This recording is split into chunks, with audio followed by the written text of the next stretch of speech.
So, hello friends, welcome to online Guruji classes. My name is bridge Mohan Joshi.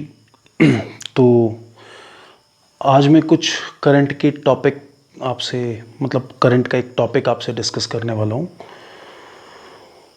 तो topic शुरू करने से पहले आप सब लोगों को पता ही है कि आप लेक्चर के डिस्क्रिप्शन में जो फ्री मॉक टेस्ट हैं उसके लिंक को चेक कर सकते हैं.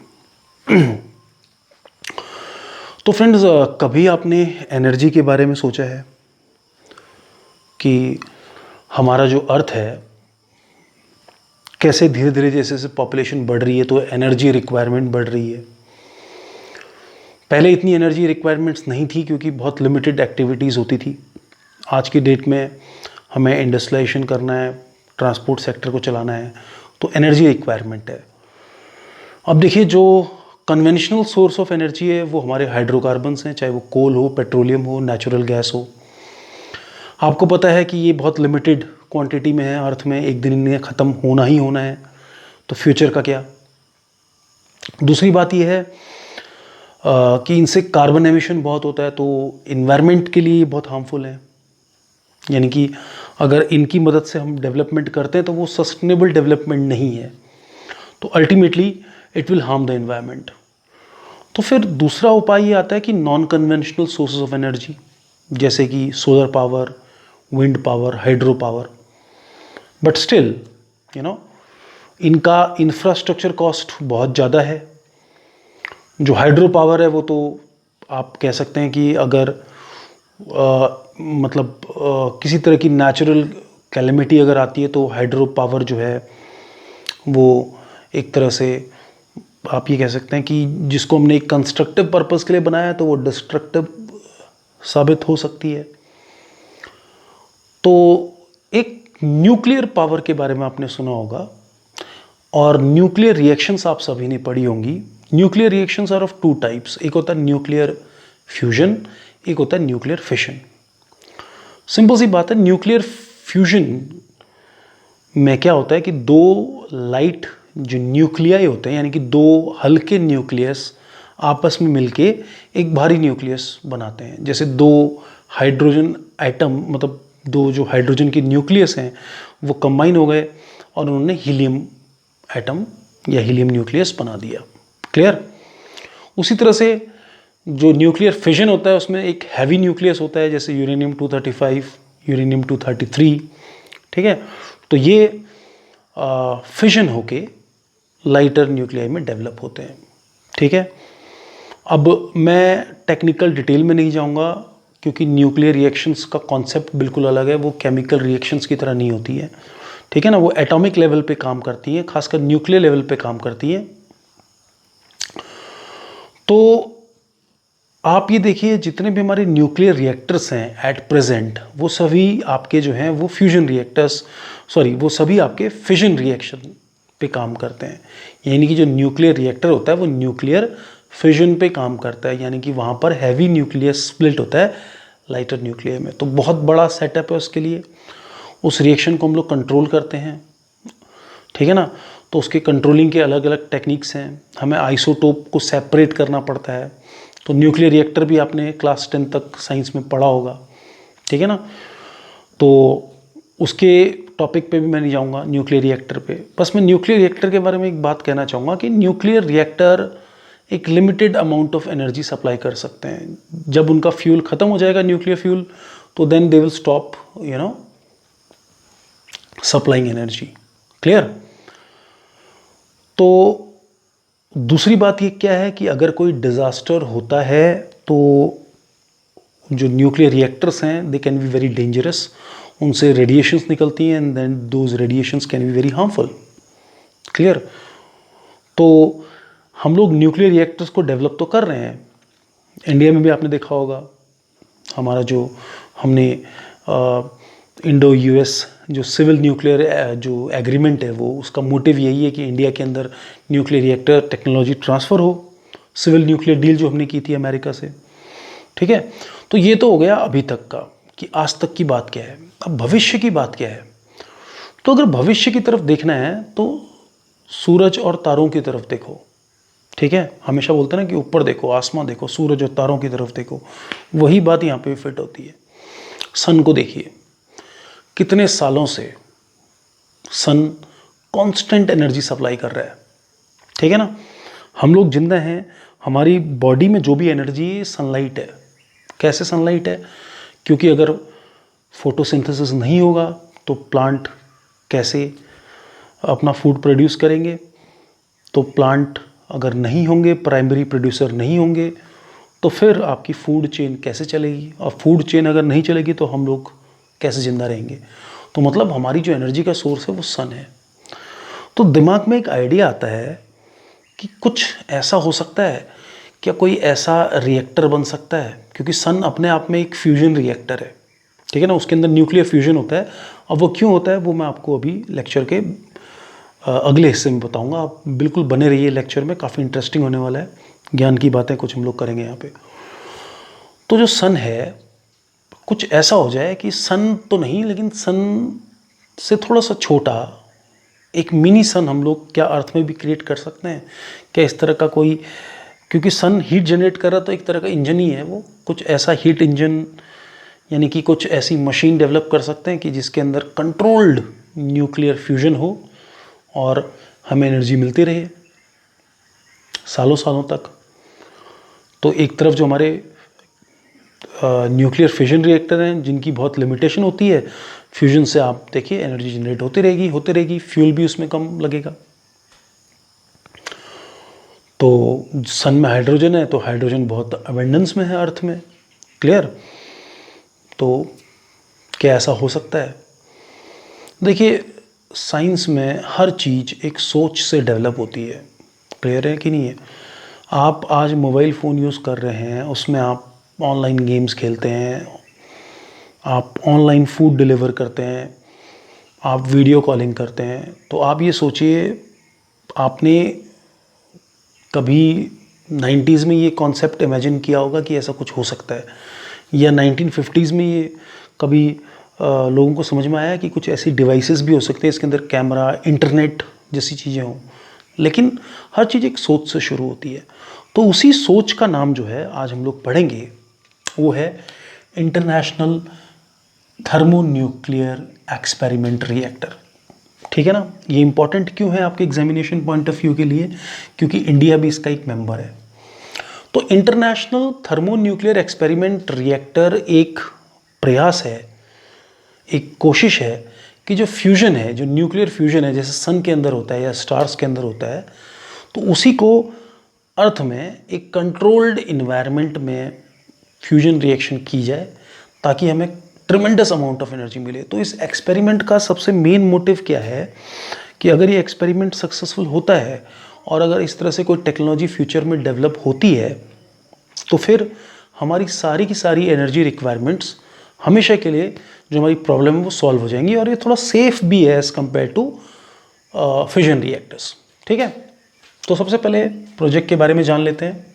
आपने पहले भी पढ़ा होगा, इसको हम लोग टोकामेक न्यूक्लियर फ्यूजन रिएक्टर बोलते हैं। तो व्हाट इज़ अ टोकामेक? प्लीज़ इसको समझने के लिए लेक्चर के आखिरी तक बने रहिए।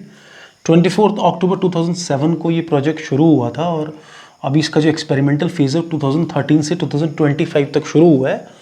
न्यूज़ में अभी क्यों है? क्योंकि अब असेंबल हो चुका है, तो अब आगे की प्रोग्रेशन इसमें चलेगी। मेंबर्स कौन कौन से हैं? रशिया है, यूरोपियन यूनियन है, चाइना है, इंडिया है, साउथ कोरिया है और यूनाइटेड स्टेट्स है। तो ये आप समझ सकते हैं कि इंडिया का यहाँ पर होना कितनी सम्मान की बात है कि जब पूरी दुनिया साइंस एंड टेक्नोलॉजी की बात करती है तो आज वो इंडिया को भी देखती है। समझ में है कि नहीं है? और अगर इंडिया आज यहाँ पर है तो ये पूरा का पूरा जो क्रेडिट जाता है वो हमारी गवर्नमेंट्स को जाता है, स्पेशली पंडित जवाहरलाल नेहरू को। आजकल आप देखिए नेहरू जी के बारे में बहुत सारी बातें होती हैं जगह जगह सोशल मीडिया में, पर आज इंडिया अगर यहाँ पर है तो it is all due to the efforts of Pandit Jawaharlal Nehru. अगर जवाहरलाल नेहरू उस टाइम पे विजन नहीं रखते न्यूक्लियर एनर्जी का, science and technology IITs establish नहीं करते, ठीक है ना, और इसरो इस्टेब्लिश नहीं करते, तो शायद आज इंडिया यहाँ पर नहीं होता। तो ये जो 70 साल की जो मेहनत है, आप देखिए बहुत बड़ा बात है कि जब दुनिया थर्मोन्यूक्लियर एक्सपेरिमेंट रिएक्टर की बात करें और हम वहाँ पर हैं उस प्रोजेक्ट में, क्योंकि 2007 में ये प्रोजेक्ट शुरू हुआ था, तो कहीं ना कहीं ये हमारी 70 ईयर्स की अचीवमेंट को दिखाता है। अगर हमने इन्वेस्ट नहीं किया होता साइंस एंड टेक्नोलॉजी में तो आज हम यहाँ पे नहीं होते। ठीक है, तो ये थोड़ी सी पॉलिटिकल बात। तो देखिए, इंडिया के अंदर जो इंस्टीट्यूट ऑफ प्लाज्मा रिसर्च है गांधीनगर गुजरात, वो ITER इंडिया यानी कि इंटरनेशनल थर्मोन्यूक्लियर एक्सपेरिमेंट इंडिया का जो पार्टिसिपेटिंग इंस्टीट्यूट है वो institute of plasma research Gandhinagar है। तो ये आपके एग्ज़ाम के लिए तैयार हो गया, जो छोटे आपके एग्ज़ाम्स हैं, 1 डे एग्ज़ाम्स। ठीक है, छोटे का मतलब मैं ये नहीं बोल रहा हूँ कि लेस इंपॉर्टेंट, छोटे मतलब जो बड़े नहीं है, जिसमें सिर्फ ऑब्जेक्टिव पेपर करके आपने क्लियर करना है। बड़े एग्जाम मतलब जैसे IAS का एग्ज़ाम है, ठीक है ना, टफ भी है लेकिन काफ़ी लंबा एग्ज़ाम है। ठीक है, तो बच्चे काफ़ी बुरा भी मान जाते हैं आजकल। ठीक है, तो ये देखिए, ये आपका एग्ज़ाम के लिए यहाँ पर तैयार हो गया। समझा है कि नहीं है? तो इससे आगे आपको नहीं करना है। अब जो लोग UPSC का पेपर कर रहे हैं, CDS असिस्टेंट कमांडेंट, IAS, अब ये लेक्चर आगे उनके लिए शुरू होता है, और उनके लिए शुरू होता है जो थोड़े से इंक्यूजिटिव बेंट ऑफ माइंड के, मतलब जिनको चीज़ें जानना है, समझना है। ठीक है ना, तो चलिए, इसके हमें बोर्ड रब करना पड़ेगा।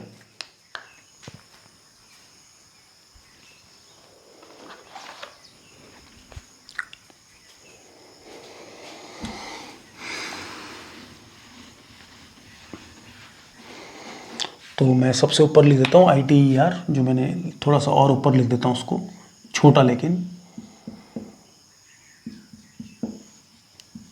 ठीक है, अब देखिए यहां पर बात हो रही है थर्मो न्यूक्लियर फ्यूजन की, और मैंने आपको एग्जांपल दिया सन का। क्लियर? तो क्यों ना हम ये देख लें कि सन के अंदर आखिर ऐसा है क्या। मान लीजिए ये सन की सरफेस है और सन के अंदर ये हाइड्रोजन एटम्स हैं गैसियस फॉर्म में। क्लियर? अब देखिए सन का मास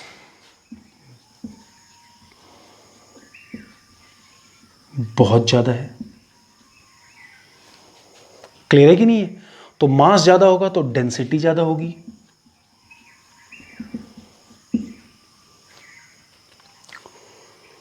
क्लियर? डेंसिटी ज्यादा होगी तो आप देखिए सन का मास क्यों है, क्योंकि इसके अंदर एक ग्रेविटेशनल पुल है।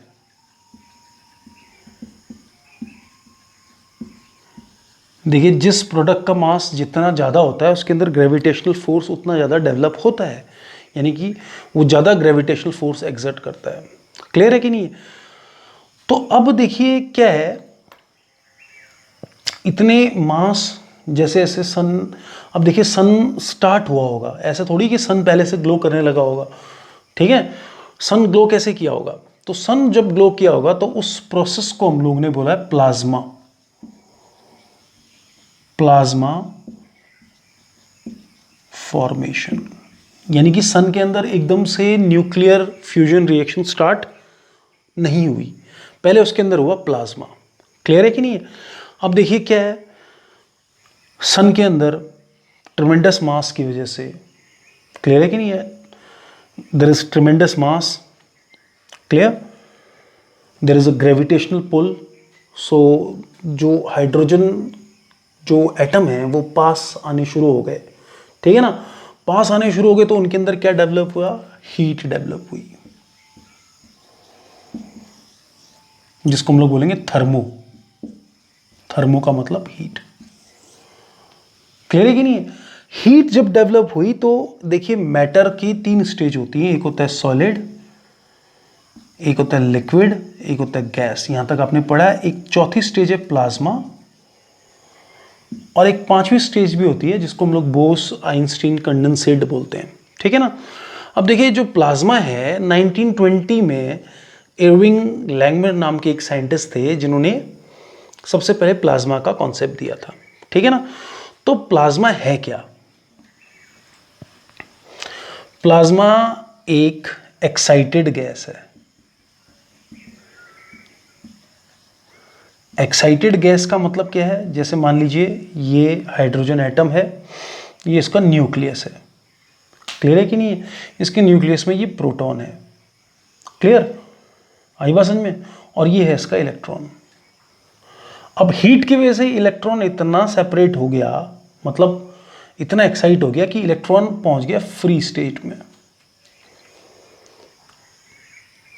क्लियर है कि नहीं? यानी कि जब इलेक्ट्रॉन फ्री स्टेज में पहुंच गया, यानी कि इलेक्ट्रॉन बाहर निकल गया, तो जो हाइड्रोजन है, क्लियर है कि नहीं, उसका क्या है कि it means this is a negative charge, this is a positive charge. तो प्लाज्मा की खास बात क्या होती है, उसके अंदर पॉजिटिव और नेगेटिव चार्ज जो आयंस होते हैं वो बराबर होते हैं। ये बात समझ में आई कि नहीं आई? यहाँ तक सबको समझ में आ गया। तो प्लाज्मा क्या है? प्लाज्मा एक्साइटेड स्टेट है। एक्साइटेड स्टेट किसकी वजह से है? हीट की वजह से है, थर्मो की वजह से, जिसमें क्या है, जो गैस हैं यानी कि जो एटम है वो एक्साइटेड होते हैं। एक्साइटेड होते हैं तो उनके जो इलेक्ट्रॉन्स हैं they will go to the higher energy level, clear, and the gas will ionize. Electron बाहर निकल जाएंगे, ठीक है ना। इलेक्ट्रॉन बाहर निकल गए तो इलेक्ट्रॉन की कमी हो गई, तो इसके अंदर पॉजिटिव चार्ज आ गया, ठीक है। तो plasma is a stage where there is equal number of positive and negative charges. Clear? आई बात समझ में कि नहीं? तो पॉजिटिव और नेगेटिव चार्जेस आपस में अट्रैक्शन है, तो इस तरह से प्लाज्मा फॉर्म हो जाएगा। प्लाज्मा इंटैक्ट रहेगा, इसीलिए उसको फोर्थ स्टेट ऑफ मैटर बोलते हैं। क्लियर? अब इसके अंदर ये प्लाज्मा फॉर्मेशन हो गया सन के अंदर। इस तरह से मैंने इसको प्लाज्मा बोल दिया, यानी कि positive positive negative positive negative positive negative, ये तो इलेक्ट्रॉन्स हैं सारे के सारे। और ये पॉजिटिव जो हैं ये न्यूक्लियस है इनके, क्योंकि प्रोटॉन जो होते हैं वो न्यूक्लियस में होते हैं। समझ में है कि नहीं है? क्लियर है कि नहीं? अब ये तो आपस में अट्रैक्ट हो रहे हैं, लेकिन प्लाज्मा में ये हमेशा क्या है, दो पॉजिटिव चार्ज हमेशा आपस में रिपेल होते हैं। क्योंकि देखिए जो न्यूक्लियर फ्यूजन रिएक्शन है उसमें फ्यूजन तो न्यूक्लियस नहीं करना है ना, दो न्यूक्लियस मिलके एक हैवी न्यूक्लियस बनना है वहां पर। यहां तक बात समझ में आई आपको? तो ये जो पॉजिटिव कोर है न्यूक्लियर इनका, ये क्या हो रहा है कि ये एक दूसरे को रिपेल कर रहे हैं। अब रिपेल जब कर रहे हैं तो इसकी वजह से प्रोड्यूस जो हो रही है वो हो रही है वाइब्रेशंस। क्लियर है? उस वाइब्रेशन से और हीट जनरेट हो रही है। क्लियर है कि नहीं है? और हीट जनरेट हो रही है। और उसके बाद क्या है, आपको पता है कि जो यहां पर प्लाज्मा और हीटअप हो रहा है, यानी कि और एनर्जी जा रही है। तो उसको हम लोग देखिए, जो सिंपल सी बात है, जैसे मान लीजिए दो पॉजिटिव न्यूक्लियस हैं, वो आपस में मिल जाएंगे, वैसे तो रिपेल कर रहे हैं क्योंकि उनका फोर्स ऑफ रिपल्शन है, पर ये जब बहुत पास आ जाते हैं, आपस में मिल जाते हैं, तो यहाँ पर क्या है, इनको एक डिजायर्ड एक नंबर चाहिए होता है, एक स्टेज चाहिए होती है, यानी कि एक बैरियर क्रॉस करना होता है। उसको हम लोग कूलम्ब बैरियर बोलते हैं फिजिक्स के टर्म्स में। क्लियर है कि नहीं? तो कूलम्ब बैरियर क्या है, वो मिनिमम अमाउंट ऑफ एनर्जी है जो चाहिए दो न्यूक्लियस को पास लाने में, क्योंकि न्यूक्लियस पॉजिटिव चार्ज है, पॉजिटिव चार्ज को पास लाना बहुत मुश्किल है। ये बात समझ रहे हैं? देखिए न्यूक्लियर फिजन और न्यूक्लियर फ्यूजन का कॉन्सेप्ट ही है। देखो न्यूक्लियर फ्यूजन क्यों होता है? न्यूक्लियर फ्यूजन तब होता है जब हम अंदर, क्योंकि आप देखिए न्यूक्लियस के अंदर प्रोटॉन्स और न्यूट्रॉन्स बराबर होते हैं, ठीक है ना। तो वहाँ पर हम क्या करते हैं, उस रेशियो को गड़बड़ कर देते हैं। जैसे प्रोटॉन्स न्यूट्रॉन बराबर हैं, हम एक न्यूट्रॉन हिट कर देंगे न्यूक्लियस में तो गड़बड़ हो जाएगी और वो टूटना शुरू हो जाएगा, tremendous amount of energy release होगी। यहाँ तक आपको समझ में आया कि नहीं है? और यहाँ पर क्या है कि न्यूक्लियस कभी पास नहीं आ सकते, लेकिन अगर पास आ गए तो फ्यूज हो जाएंगे, तब भी tremendous amount of energy release होगी। ये बात आपको समझ में आए कि नहीं है? और याद रखिए पूरे यूनिवर्स में जो फोर्सेस होते हैं सिर्फ 4 तरह के फोर्सेस हैं। जैसे देखो मैं बता देता हूँ आपको, ग्रेविटेशनल फोर्स अभी लिखूंगा नहीं, इलेक्ट्रोस्टैटिक फोर्स, वीक फोर्स और स्ट्रॉन्ग फोर्स। समझ में आया कि नहीं है? तो आप देखिए जो न्यूक्लियर फोर्स है वो सबसे स्ट्रॉन्ग फोर्स है पूरे यूनिवर्स का, क्योंकि न्यूक्लियस पूरे मैटर को होल्ड करके रख रहा है वो। समझ में आया कि नहीं है? क्लियर है कि नहीं है? तो वहां पर क्या है, क्योंकि देखो उसके अंदर प्रोटॉन्स है ना, दोनों पॉजिटिवली चार्ज हैं, तो न्यूक्लियस पॉजिटिवली चार्ज रिपेल करते हैं, लेकिन न्यूक्लियस स्टेबल होता है, प्रोटॉन और न्यूट्रॉन बराबर हैं। समझ में आया कि नहीं है उसके अंदर? तो वो यूनिवर्स की स्टेबिलिटी ही वही है जो न्यूक्लियस है। न्यूक्लियस सबसे स्टेबल है क्योंकि उसके अंदर पॉजिटिव चार्ज होते हुए भी, प्रोटॉन्स होते हुए भी वो स्टेबल है, क्योंकि रेशियो बराबर है प्रोटॉन्स और न्यूट्रॉन्स का, ठीक है ना। तो अगर आपने उस फोर्स को गड़बड़ कर दिया तो देखिए उस फोर्स को पैदा होने में जितनी एनर्जी लगी है, अगर वो फोर्स डिस्टर्ब होगा तो उतनी एनर्जी प्रोड्यूस होगी वापस, कंजर्वेशन ऑफ एनर्जी।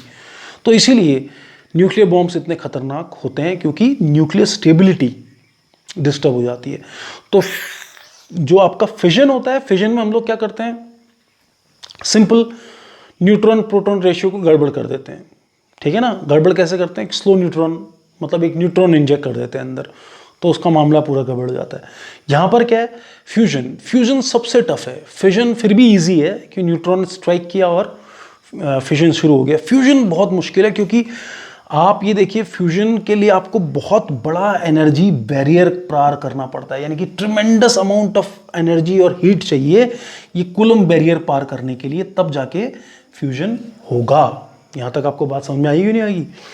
तो उसके लिए जरूरी क्या है, प्लाज्मा का कन्फाइंड रहना। जितना प्लाज्मा टाइट रहेगा, जितना प्लाज्मा कन्फाइंड रहेगा, वाइब्रेशंस होंगी और कूलम बैरियर पार होगा और ठक से दोनों न्यूक्लियस फ्यूज जाएंगे और न्यूक्लियर फ्यूजन रिएक्शन वहाँ से स्टार्ट हो जाएगी।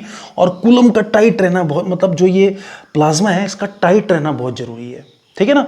टाइट मतलब कन्फाइंड। अब यहाँ पर इस प्लाज्मा को कन्फाइंड कौन करता है, वो करता है सन का ग्रेविटेशनल पुल, ठीक है ना। आप लोग यहाँ तक समझ गए होंगे।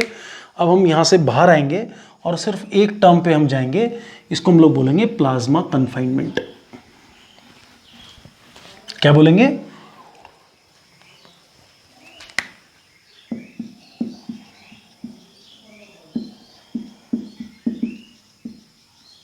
प्लाज्मा कन्फाइनमेंट, ठीक है ना।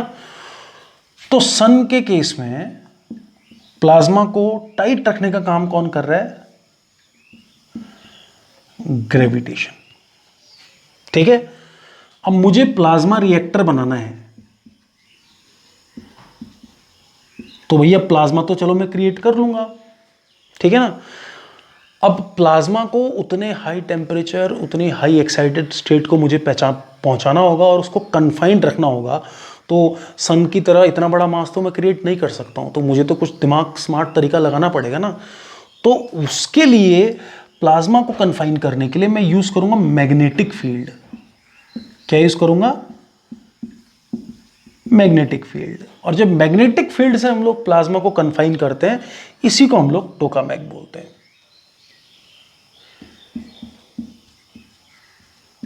यानी कि जैसे सन के अंदर, मतलब अब देखिए टोकामैक का डिजाइन अब आपको समझ में आ गया होगा, ठीक है ना। देखिए टोकामैक कैसे होता है, उसके अंदर क्या है, जैसे आपने डोनट खाया होगा ना, इस तरह से, ठीक है। तो वैसी एक वैक्यूम आपका चैम्बर होता है डोनट शेप्ड, ठीक है ना। तो इसके अंदर आपकी गैस होती है, क्लियर। मैं बहुत लिमिट टर्म्स में बता रहा हूं, ज्यादा डिटेल में नहीं जा रहा हूं, ठीक है ना। और मैंने सिर्फ डोनट के टर्म्स में आपको बताया। एक मिनट, हाँ थोड़ा सा पानी पी लूं।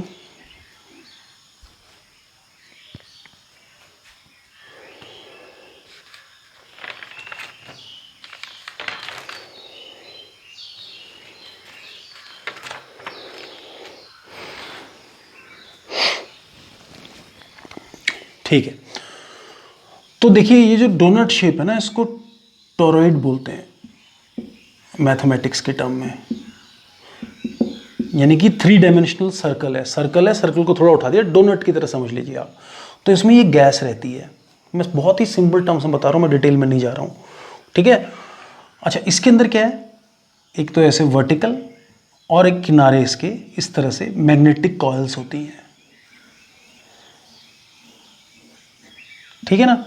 ये वर्टिकल मैग्नेटिक कॉइल है ताकि ये बिल्कुल स्टेबल रहे, ठीक है ना।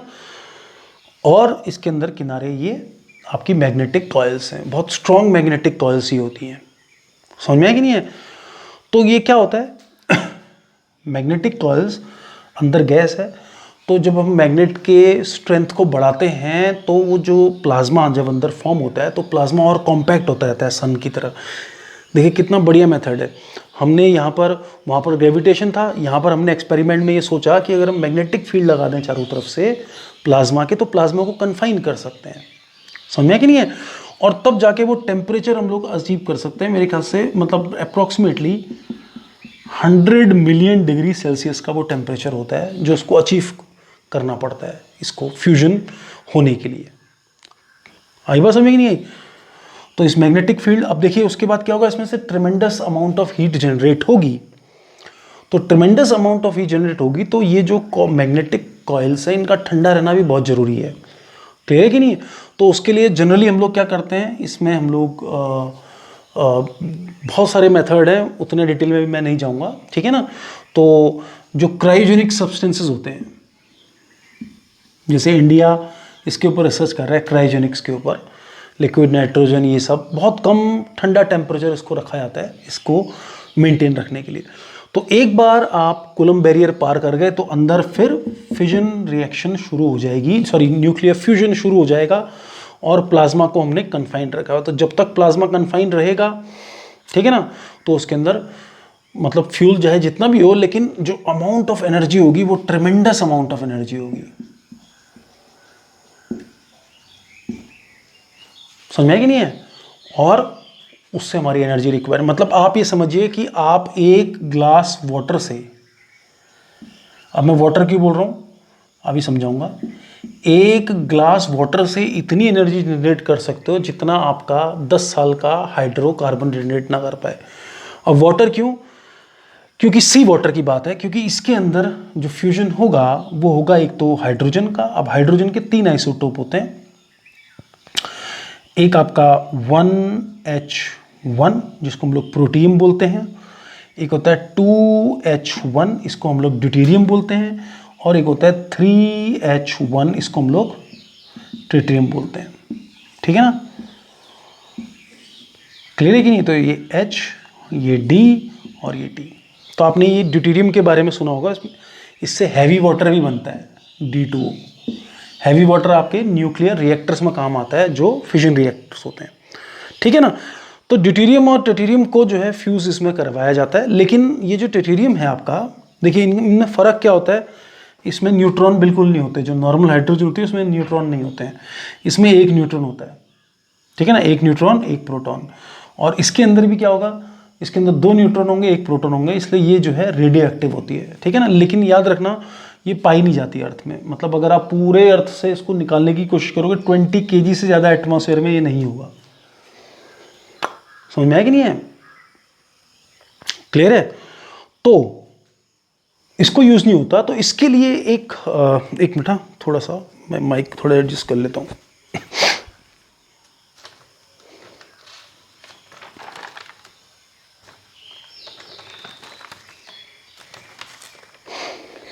हाँ, तो इसके लिए एक नया हीलियम 3 जो आइसोटोप है वो सबसे फिजिबल फ्यूल रहेगा इसके लिए। और वो फ्यूल अभी हमारे पास अर्थ में अवेलेबल नहीं है, लेकिन उसके सबसे लार्जेस्ट डिपॉजिट जो है वो मून के अंदर है। इसीलिए आप देखना हम मून में इतना रिसर्च कर रहे हैं, इतना इंटरेस्टेड हैं, क्योंकि हीलियम 3 की वजह से, because it will be the future. और सबको उम्मीद है कि एक्सपेरिमेंट सक्सेसफुल होगा। और देखिए ये जो प्लाज्मा जो कन्फाइनमेंट है ये सिर्फ एक ही नहीं है, टोकामेक ही नहीं है, बहुत अदर्स होते हैं जो मैंने अभी आपको बताई नहीं। इसके अंदर हम लेज़र का मेथड यूज़ करते हैं, ठीक है ना, जिसको हम लोग इनर्शियल कन्फाइनमेंट बोलते हैं। तो बहुत सारे एक्सपेरिमेंट चल रहे हैं, ये सबसे मेजर है टोकामेक, इसीलिए क्योंकि अभी ये बहुत सारी कंट्रीज़ पार्टिसिपेट कर रही हैं और ये प्रैक्टिकल है। ठीक है ना? क्योंकि इसमें अब जैसे मतलब ये जो एक्सपेरिमेंट है ये सेटअप हो चुका है, लेकिन सबसे बड़ी बात क्या है, इसका कॉस्ट बहुत हाई है। अभी एक्सपेरिमेंट का ही कॉस्ट इतना हाई है, तो सबसे बड़ा चैलेंज ये है कि इसको बाद में अगर जनरेट होता है तो कमर्शियल यूज़ में कैसे लाया जाए। ठीक है? लेकिन सेफ बहुत है, क्योंकि अगर यहाँ पर लीकेज होगी भी तो ये प्लाज्मा जो है, अगर प्लाज्मा निकल गया बाहर तो एक्सपेंड होके कूल हो जाएगा, नुकसान कम होगा। इसीलिए हीलियम और ड्यूटेरियम यूज़ किया गया। अगर ड्यूटेरियम यूज़ करेंगे तो लीकेज होगा तो क्या होगा, उससे रेडिएशंस निकल सकते हैं। लेकिन अगर आप ड्यूटेरियम और हीलियम को यूज़ करते हैं, हीलियम 3 को, तो then it is very successful. तो दिस इज़ द फ्यूचर। तो ये आपका एक तरह से मिनी सन हो गया आपका, या मिनी स्टार। कभी पूछता है ना कि why it is a mini star, ठीक है ना। तो सन आप समझ गए ना। तो मतलब मेन जो खेल है वो प्लाज्मा का ही है कि भैया प्लाज्मा को बांध के रखो, ठीक है, प्लाज्मा को कन्फाइन करके रखो और आपका तैयार हो जाएगा। तो आई होप आपको ये लेक्चर बहुत अच्छी तरह समझ में आ गया होगा। इसको फॉलो करते रहिए, काफ़ी इंपॉर्टेंट टॉपिक है। इसी तरह से मैं करंट का मैं आज सिर्फ एक ही टॉपिक लेके आया क्योंकि मुझे लगा इसमें काफ़ी समझाने की ज़रूरत है। तो कल से हम लोग इस तरह से टॉपिक्स बाकी करंट अफेयर्स में डिस्कस करते रहेंगे। Thank you, thanks a lot.